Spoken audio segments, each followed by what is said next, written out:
Ay pa ba yan? Yan ang latest na totoong pangyayari. Oo. Kasi yan sinabayan ng mga kung ano-ano mga kalokohan eh. Akala ko, nakipagsuntukan ba siya? Anong nangyari? Nanigaw. Na sigawan. Kasi ito siguro nangyayari din sa mga medyo may mataas ang presyon, mga high blood. Nagbadaling mag-flare up yung kanilang yung bugso ng damdamin, no? Oo. Kapag kasi nagkaroon ka ng isang karanasan na ang tawag ng mga matatanda yan, biglang nagpante ng tenga, no? Ayun ba, makakapagsalita ka ng hindi mo, minsan hindi mo na makontrol eh. Lalo kung napagsabihan ka rin ng hindi rin maganda. Kasi ang kwento daw po dito, sa pangyayari yan sa isang mall, sa Makati, ay napaubo daw po itong si Attorney Rowena Guanzon. Napaubo. Nakakain nata ng manghang eh. Tapos napaubo. Ay lumapit daw yung isang babaeng naka-face mask at sinabing you don't have to be in the mall. Babae bang naka-face mask o yung lalaking mag-asawa. Mag-asawa. Ito ba yung nakaputi na nakabarong? Yun ba yun? Hindi, na security guard dyan. Security mo ito? Akala ko Ito naka-black. Yung may dilaw, tsaka yung... Ayun ang asawa niya ng Chinese. Dalawa daw. Okay. Siyempre, kahit naman sino ay iinit ang ulo kapag bigla kang pinapaalis, di ba? Pero yung kanya palang ubo, hindi naman dahil sa pagkakasakit, kundi nasa ata doon sa kinain niya ng manghang. Ayun ang kwento niya. Pero... Yun ang problema dyan kapag hindi mo kaya nga may tinatawag na self-control no? Kasi yung sinabi ng babae na umalis ka nga rito, example lang hindi natin sinasabing ganito talaga yung nangyari. Pag sinabing, ubo ka na ubo, dapat wala ka rito, dapat nasa bahay ka, ba't ka nagbubol? Umuwi ka na. Ginanon ka. Hindi mo naman kakilala. Hindi mo naman kakilala. Siyempre, iinit ang ulo mo. Sino ka? Who you? Ako yan. Yes, pero... Hindi yan lisensya. At tandaan nyo para ibalik mo yung ginawa ng babae. Ibig sabihin, always, nando ka lang sa panig na, ang tawag natin dito, cold-headed. Mga ganun, lamig lang ng ulo. Kaya lang, sabi nga natin, minsan, out of your control eh. Yung outburst. Kasi hindi mo alam ang sitwasyon ng sarili mo. Di ba? Katulad niya, high blood. Tapos manghang pa'y kinain. Lalo na, di ba? Pero ang ideal na response sa mga ganon, keep your cool, di ba? Kasi ako, halimbawa, nangyari sa akin yan, hindi ko rin naman alam kung ano magiging reaction ko. Totoo. Depende yan sa sitwasyon. Kung, halimbawa, nung nangyari yan, inaaway din ako ni Mrs. Di ba? Naku, bigla may sumingit pang ganyan, ano? Ano ba naman itong in-order mo? Hindi mo na kumakain ng ganito eh. Bigla kang inaway, hindi ba? Pero kung nangyari yan, at the same time, cool lang pakiramdam mo. May bonus kang napakalaki. Wow! Pabo, ihahayaan mo na lang. Diba? Totoo. Pasensya po. Isip mo, medyo naanghangan lang po ako eh. Anyway. Ba't nauwi doon sa mamahaling relo at saka mamahaling tao? Ano ba yung sinasabing gano'n? Kasi nga, parang siya na parang ininterpret niya na nagmamalaki yung parang yung Chinese.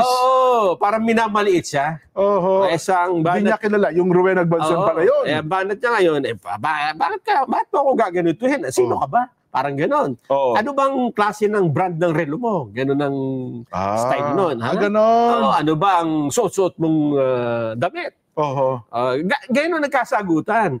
Na inuulit natin, hindi po siya ideal. Hindi siya dapat na gano'n na nangyari kung nakontrol mo yung sitwasyon, di ba? Pero ito, lumaki pala ng lumaki, no?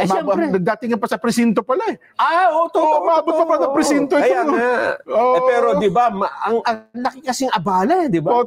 Tingnan mo, pati sa social media, mababas ka niyan. Viral, tsaka talk of the town ngayon. Bagamat sanay na sa mga bashing si Attorney Guanzon, pero una, Jen, it will take your energy, di ba?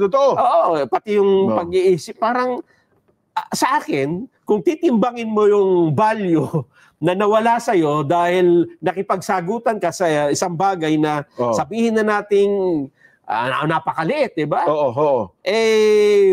Siguro mas magiging kapakipakinabang kung pinaraan na lang niya. Ayun. Parang Wala, kumbaga, dating nangyari na, no? So, kaya lang nangyari na. Gaya nga ng sinasabi natin, hindi niya na-control yung sarili niya, wala na tayo magagawa. Pero kung kayo ay nandun sa sitwasyon na ganun, ang ipinapayo namin lagi ay, sabi nga nila dyan, bago ka mag-react, magbilang ka muna ng 10. Ganun. Para daw mahimasmasan ka muna. Diba, bibilang ka, sinigawan kang ganun. 1, 2, 3, 4, 5, 6, 7, 8, 9, 10. Baka pagdating ng 10, nakawala, umalis na yun. Ganun. Hindi na kayo mag-aaway.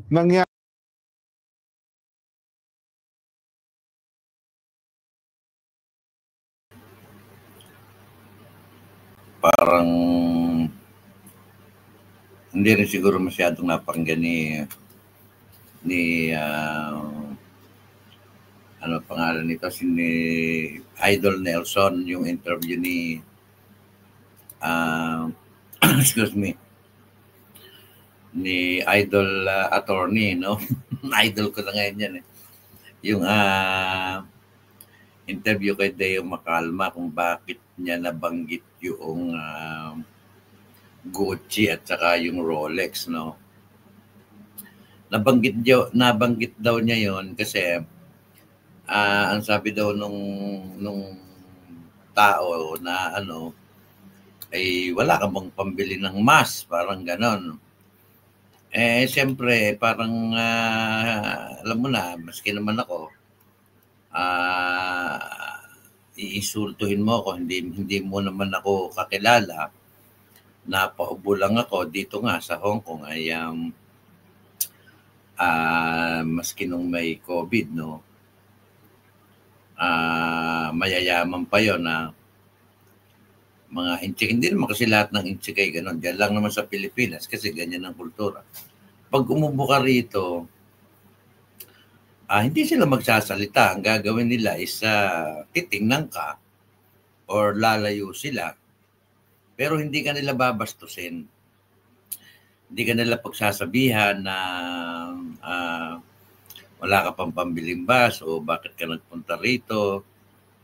Walang ganon. Kasi napaka-unethical naman kasi noong aanuhin mo yung tao dahil naubo lang. Kasi ang sinasabi dito ni Ka Nelson, ma-idol din natin, dapat daw ang naging cool-headed doon ay si Atty. Guanzon. Babalik ko naman sa iyo yung logic mo, boss. Huwag ka naman magagalit. Ang dapat mo pagsabihan na cool-headed, yung pumansin kay Atty. Guanzon. Kasi bakit si Atty. Guanzon ang ibabas nyo na parang hindi naman kayo, no, yung iba. Parang ibabas nyo si Atty. Guanzon dahil sa maiinitin ng ulo. Di ba dapat ang sinabihan nyo rito, yung tao na bumastos na nagsabing, dapat wala ka dito sa mall kasi inuubo ka, wala ka pang pambili ng mask. Di ba? Kumbaga, dapat sila yung maging cool-headed, hindi si nag-react lang si Atty. Guanzon Hindi naman siya. Kaya niya nabanggit yung Gucci at saka yung Rolex.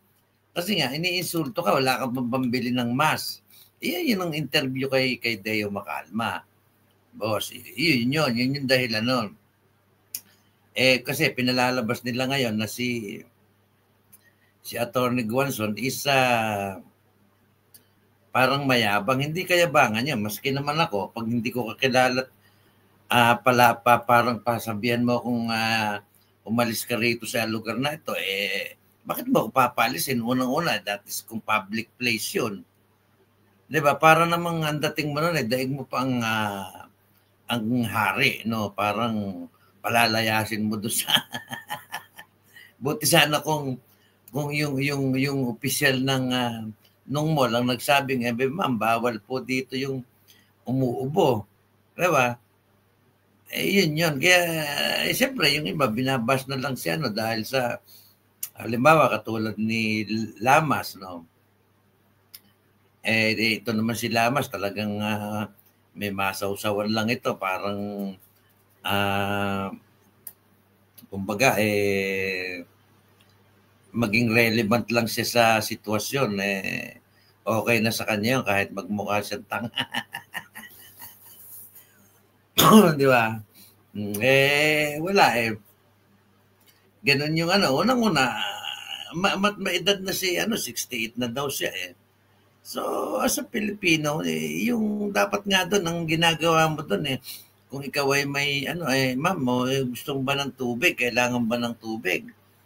O wala ka bang, inuubo ka ba? Kailangan mo ba ng mask or what? Dapat ganun. Kasi hindi naman tayo nasa COVID time wala namang ganun Di ba? Ang problema kasi, siyempre, kanya-kanya ng merong kumakampi kay Atty. Guanzon, kasi si Atty. Guanzon, kung papansinin mo, dilawan yan kaya lang, ang gusto ko dito kay Atty. Guanzon, kahit na siya ay kakampi niya yung dilawan, o kaaway niya yung mga dati, hindi naman niya kakampi yung mga Duterte, nandun lang siya doon sa katwiran. Mas yung pakialam kung porke ba dilaw ako, kung mali na yung ginagawa ng kalaban ng mga dilawan kakampihan ko pa rin. Kumbaga hindi siya konsentidor. Doon lang siya sa tama. Yung maganda, yung tama, hindi yung katulad nito sila Llamas, nila Hontiveros. Nagnanakaw, dati nilang inaaway ito si Marcos dahil sa magnanakaw daw. Mamamatay tao daw yung ama. Ngayon, sinong ayaw nilang batikusin at pinagtatanggol pa nila, ibig sabihin, hindi sila totoong,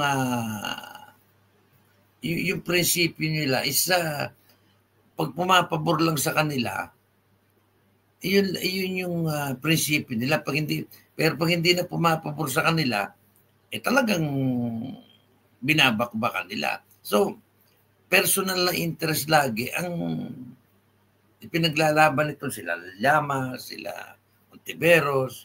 Hindi katulad nito si Atty. Guanzon. Isipin mo nga ang dati ang daming galit diyan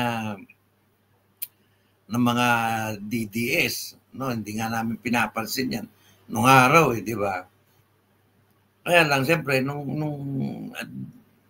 dumadaan yung panahon, nakikita mo na yung kanyang totoong ugali, yung totoong prinsipyo, na hindi naman dahil yung kanyang mga sinasabi ay kumakampi sa mga Duterte. Hindi ganon. Ang sinasabi ko dito, kasi yung kanyang sinasabi at yung prinsipyo niya is para sa tao. Hindi para kay Duterte. Di ba? Galit siya sa magnanakaw, di ba? Galit siya sa totoong magnanakaw. Hindi katulad ng mga kasamahan niya na galit lang sila kay Duterte, pero doon sa totoong magnanakaw, hindi sila galit sa mga Marcos. Diba? Kaya nga, sabi ni Atty. Guanzon, doon sa interview, sige, banatan niyo ako at magbanatan tayo. Galit na galit siya kay Llamas kasi nga, isipin mo, kung ito ba naman si Llamas hindi sinto-sinto mga ganong bagay na papatulan, magpaparinig ka pa ng nakita mo kumbaga yung si attorney ay nabastos na. Yan kasi problema sa mga dilawan Pag sila mambabastos, okay lang.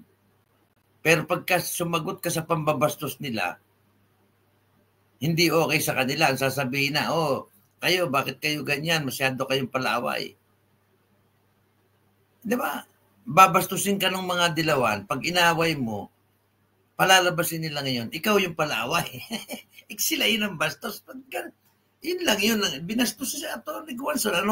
Anong gusto niyong gawin nung matandang idol ko? Umalis at susukot-sukot at humingi pa ng pasensya. Paano mali naman yata tayo? Siya na nga yung binastos. Tapos nung mag-react siya, sasabihan niyo pa na dapat chill-chill lang. Hindi pwede yun. Kung halimbawa kayo bastusin ko, susukot-sukot kayo. Hindi, halimbawa, katulad mo, si Lamas nga hindi nga siya kasali, sumali. Yung mga ganun. Pagpatuloy mo yan, idol attorney, pagpatuloy mo yan, regardless kung sa paanong paraan mo gagawin yung pagtuligsa diyan sa pagnanakaw sa gobyerno, okay na okay yan. At ako yung solid na supporter. Solid supporter na ngayon. Kung mandidato ka at baboto kita, papangampanya kita. Para meron tayong Miriam Santiago diyan sa Senado. Mananalo ito Mananalo ito. Huwag lang dadayain. Yun lang problema mo. Baka dayain ka ng mga kasamahan mo. Yun lang. At good evening.